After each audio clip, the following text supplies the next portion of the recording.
Hello students, welcome back to your computer science class. Today I have got a challenge for you. We have completed the chapter strings, we have done all examples, you all did the question answers behind the chapter. You all I had even told you all to do the solved examples at the back of the chapter, the question and answers. So now today I bring to you a challenge and I will try and do most of it, but maybe a few I may leave to you if I feel you have the ability. Okay, the first one is very simple. You have to read a line from the user and you have to count the number of words. Now, how would you do that? So, how we are going to do this challenge is first, you all are going to stop and write down. I repeat, you all are going to write down a few, your answer in your notebook. What is your thoughts and how do you plan to do it?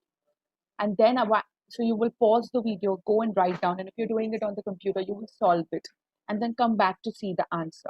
Okay? All right, because I will continue, you will learn to pause.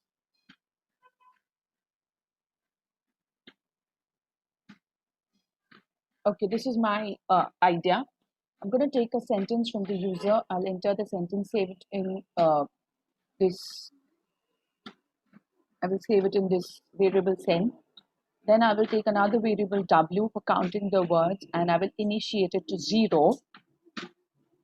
After that, I'm going to take a for loop and I'm going to check, I'm going to traverse the string that is in the sentence. So I will visit each and every character and I will count the number of spaces I get. Okay, so if I equals to a space, I'm increasing the count of the word. All right, and finally, when I am printing the number of words, I am increasing the answer by 1 because in my last word, it will not count the space after the word. Now we'll try this program and see.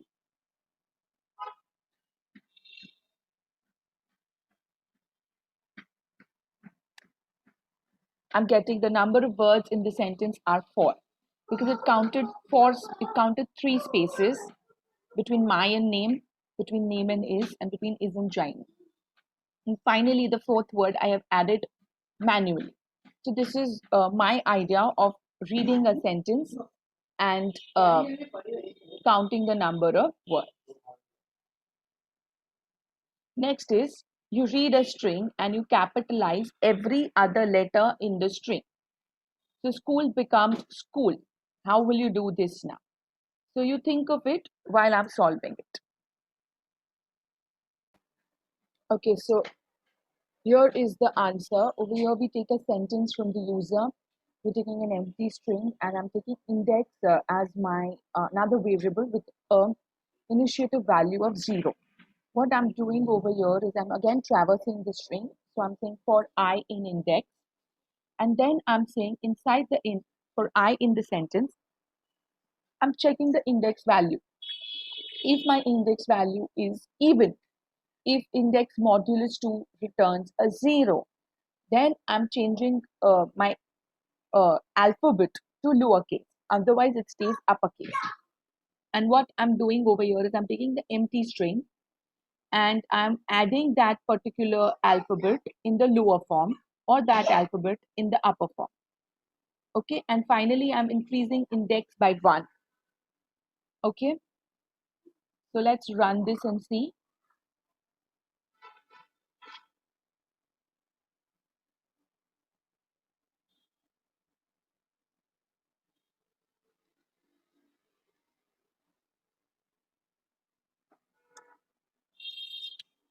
So I took a string and I have toggled the characters as uppercase, lowercase, uppercase, lowercase. All right. So this is how you do this particular question. Going to the next question. Okay, I think there was an error. You all couldn't see the screen before. So right here, I have shown you all the screen.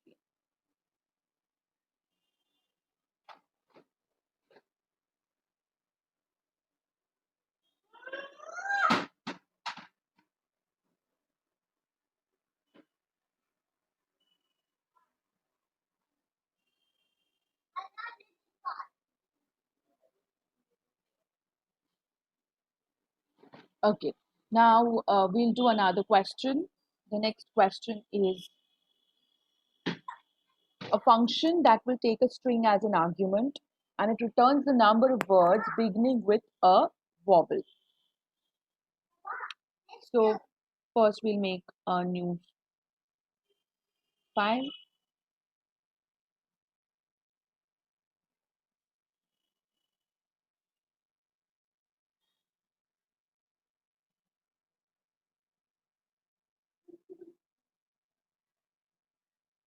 Since we have to make a function, I'm going to say define vowel words will be the name of my function and it should take the string as an argument. So I'm going to put in a sentence which is my string. Inside over there, I will take for I in sentence. So I will traverse the sentence and then we have to search for every word that begins with a vowel. So I will say if I equals to blank and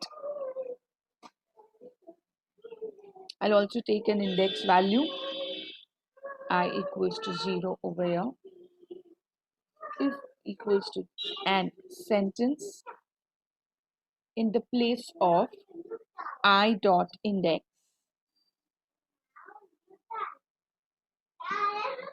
plus 1 equals to true.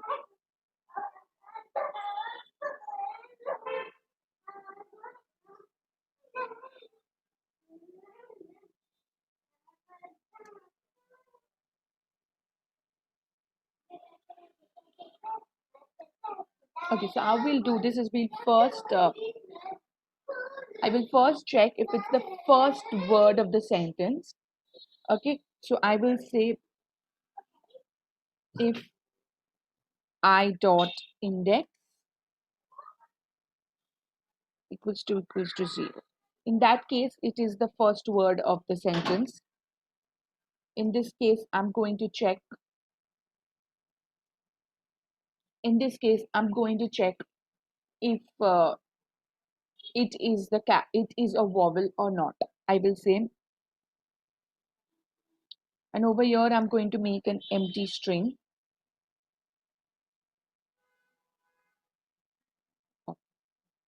So if I dot index equals to a vowel, then I want to check if I if I is in A E I O U or A E I O. If I dot index is equal to 0, if it's the first letter of the sentence and it begins with a vowel, if I in A E I O U or A E I O U, if it also equals to vowel, then I'm going to increase my word count. What are we going to do? We are only returns the number of words. So we just need a word count over here. Vowel words. If this is true, we are just going to do vowel words plus equals to 1. Okay. There's no else over here. There is an L if over here. L if, that means if it's not the first word of the sentence, we are going to check if I equals to blank. If it equals to a blank, that means the word is over. And now we are going to go for the next word after the space, the next letter. We are going to check the next letter. So we are going to check if sentence in the place of I dot index plus 1.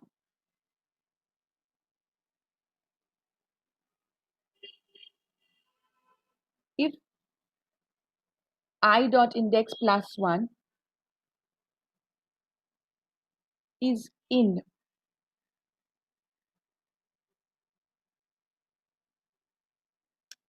this case, we are going to increase the word count.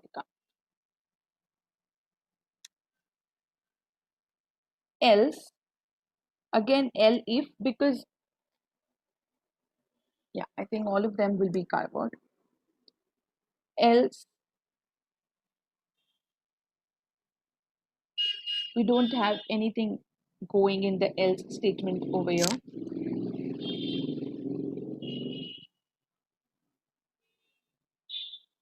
Okay. Okay, so here is the final code that works. This is my function defined vowel words. It takes a string as an argument. I have three vowels inside it. I equals to 0, okay, which is not required. Okay. Vowel words, that is to count the number of vowel words, and I have an index which starts from 0. Then inside my for loop, which is the traversing loop, I'm checking if my index is at the 0 position, that is the first alphabet. Then I'm saying check if that alphabet is a vowel. If it is a vowel, I'm increasing the vowel count. Now, if my index is not 0, that means it's not the first word of the sentence. In that case, you must check if it is a blank, if it is space. If it is a space, then I'm checking the next alphabet, not the space, the alphabet that comes after the space.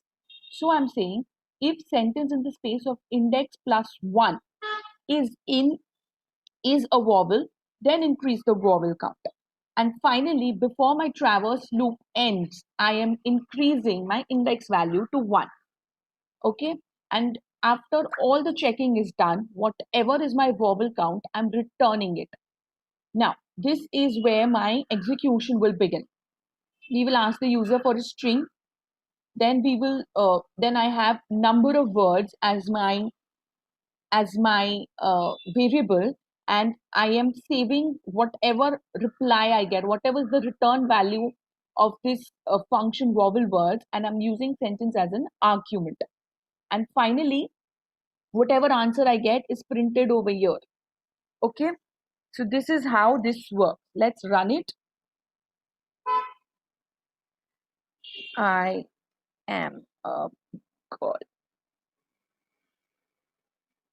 The number of words beginning with the vowel is 3 because I am a girl. Let's do one more. My name is Jai. Is 1. The number of words beginning with the vowel is 1. Okay, I hope this is clear to you now. Now, the next one is read a string and read the longest word from the sentence, which is the longest word from that sentence. So in this, we will take, now I'm not going to do these last three for y'all. Y'all are going to do it on your own. You're going to read a string and then you're going to traverse and we are going to, use the space to indicate if it is a word or it's not a word. Once you get the word, you're going to find the length of the word. You can also use the split function if you want, which will split the sentence into different words. And then you can traverse through that list and check the length of each and every word. And then you will display the longest one. You can do this after the list, a chapter that I'm going to start next class. Next is removing all vowels from a string. This is very similar. You will have another empty string. And just like we did capitalization every other letter, in the same way, you will have an if else. And you will check if it is a vowel, you will not add it to the string. If it is not a vowel, you will add it to the new string. Finally, to count the occurrence of every vowel, again, you will need a vowel count in this. And you will traverse through the string. And if the alphabet, if you by traversing, if I matches to A, you will increase the A count. If I matches to B, E, you will increase the E count. So out of all these, right now the number 4 is a challenge, which we will do after the list function. Till then, you're going to practice the others. Stay home, stay safe. String challenge is over. So next class, we begin with our chapter list. Till then, stay home, stay safe, take care, keep learning. Thank you.